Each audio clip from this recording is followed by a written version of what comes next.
도로교통공단 통계를 보면 2017년에 117건이었던 사고가 2022년에는 2386건으로 6년 만에 무려 20배가 뛰었습니다. 최근 3년 동안만 55명이 목숨을 잃었고요.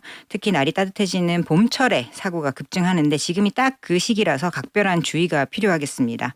사망사고 환자의 85%가 안전모를 쓰지 않았고 사고 당시 음주 상태였던 경우도 21%나 된다고 합니다. 키보드는 차도나 자전거 도로로만 다녀야 됩니다. 그래서 인도에서 타다가 적발이 되면 범칙금 3만 원이 부과되는데요. 이게 범칙금이 중요한 게 아니고 보도 주행을 하다가 사고가 나면 12대 중과실로 분류가 돼서 보험 가입 여부와 상관없이 형사처벌 대상이 됩니다. 그러니까 킥보드니까 괜찮겠지 하면서 인도로 다니시다가 잘못되면 전과자가 될 수도 있다는 뜻입니다. 음주 후 전동 킥보드를 타다가 적발이 되면 20만 원 이하의 벌금이나 구류 또는 과료에 처해지는 형사처벌 대상입니다. 혈중 알코올 농도 0.03% 이상이면 단속 대상이 된다라는 기준은 이 자동차 운전과 동일하지만요. 처벌 수위는 좀 가볍습니다. 그리고 현행법상 킥보드 음주운전은 자동차 운전면허 취소 정지 대상에서는 제외되어 있기는 하지만 이게 음주운전이 괜찮다는 의미는 절대 아니에요. 여전히 형사처벌 대상 범죄고 사고가 발생해서 누가 다치거나 손해가 발생을 하면 민사상 손해배상 책임은 전부 져야 되기 때문에 절대 하셔서는 안 되겠습니다. 킥보드 자체가 설계할 때부터 1인용으로 만들어진 기구입니다. 그래서 2명 이상이 타면 무게중심을 잡기가 아주 힘들고 돌발 상황에서 핸들 조작이 거의 불가능하다고 해요. 바퀴가 또 조그맣잖아요.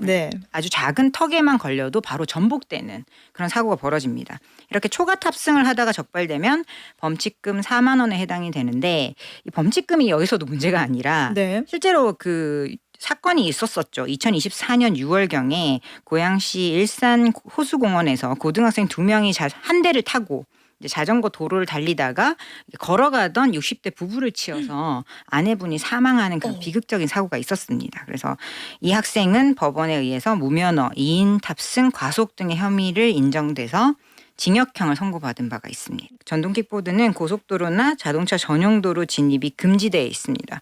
최근 경부 고속도로 터널에서 시속 25km짜리 킥보드를 타고 시속 110km 구간을 달린 그런 영상도 올라왔더라고요.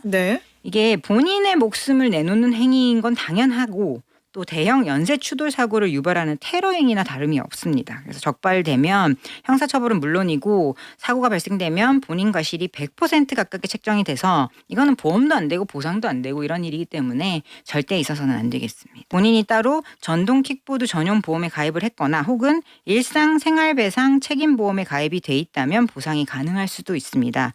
하지만 주의할 점은 무면허라든지 음주운전이라면 사고가 난 즉시 보험사에서 당연히 이거는 보상 거절 사유로 삼을 가능성이 매우 높다는 건데요. 결국 수천만 원의 합의금과 치료비를 보험 없이 가해자 본인이나 부모님이 전부 부담해야 되는 상황이 벌어지기 때문에 이 부분은 꼭 주의하셔야겠습니다. 만 14세 미만의 촉법 소년이라면 이게 형사처벌은 일부 면할 수가 있는데 민사상 손해배상 책임은 당연히 부모님에게 돌아갑니다. 부모는 자녀를 관리, 감독할 의무가 있기 때문인데요. 법원은 아이가 면허 없이 킥보드를 타는 것을 알면서도 방치했다면 부모의 과실이 명백하다라고 판단을 하고 있습니다. 실제로 10대 자녀의 사고로 부모님이 수억 원의 배상 판결을 받은 사례도 있거든요. 아이들에게 킥보드는 재밌게 탈 수 있는 놀이기구는 전혀 아니고 위험한 자동차다라는 사실을 명확히 가르치고 교육을 하실 필요가 있겠습니다. 현재 법적으로는 이게 대여업체가 이용자의 면허를 일일이 확인할 강제 의무가 좀 불분명하게 규제가 돼 있어요. 이게 어플을 통해서 이렇게 관리하게끔은 되어 있지만 부모님 면허를 도용해서 이렇게 등록하는 것까지 막지는 못하나 사진을 보더라고요. 찍어서 할 수 있으니까. 그래서 미성년자들이 부모님의 면허로 인증을 해서 타는 편법이 기승을 부리고 있습니다.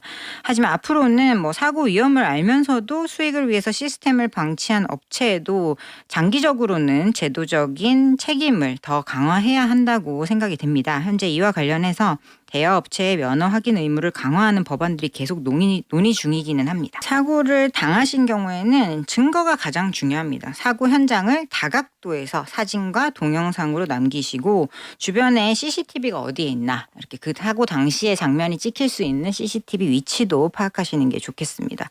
킥보드 사고는 자동차 사고와 달리 이게 가해자가 놀라서 금방 현장을 떠나버리는 뺑소니의 경우가 자동차보다는 굉장히 많거든요. 그렇군요. 그래서 차량 사고보다 더 면밀하게 증거를 확보할 필요가 있습니다. 그리고 만약 내가 직접 킥보드를 타고 가다가 보행자를 치는 사고가 났다면 당황스럽겠지만 절대로 그냥 가시면 안 됩니다. 그러면 뺑소니가 돼요. 그래서 특가법상 도주치상에 해당이 돼서 아주 큰 처벌을 받을 수가 있습니다. 그래서 반드시 구호 조치를 하고 경찰에 신고도 하시고 그 외에 또 자문이 필요하시면 변호사와 같은 전문가의 조력을 받아서 뭐 피해자분과 합의를 하신다든지 이런 부분 진행하시는 것이 최선의 방법이 되겠습니다. 이게 저도 한 번 딱 타보고 포기했거든요. 네. 너무 무서워가지고. 그래서 전동 킥보드는 편리한 도구는 맞아요. 이게 뭐 택시 타기는 좀 애매하고 버스 노선도 없는데 잠시 갈 때 너무 좋은 도구이긴 한데 동시에는 누군가의 생명이나 안전을 위협하는 흉기가 될 수도 있습니다. 그래서 면허는 반드시 소지를 하고 헬멧 꼭 쓰시고 1인이 탑승하고 음주는 절대 안 됩니다. 이 4가지를 지켜도 여러분의 건강과 인생을 지킬 수 있겠습니다.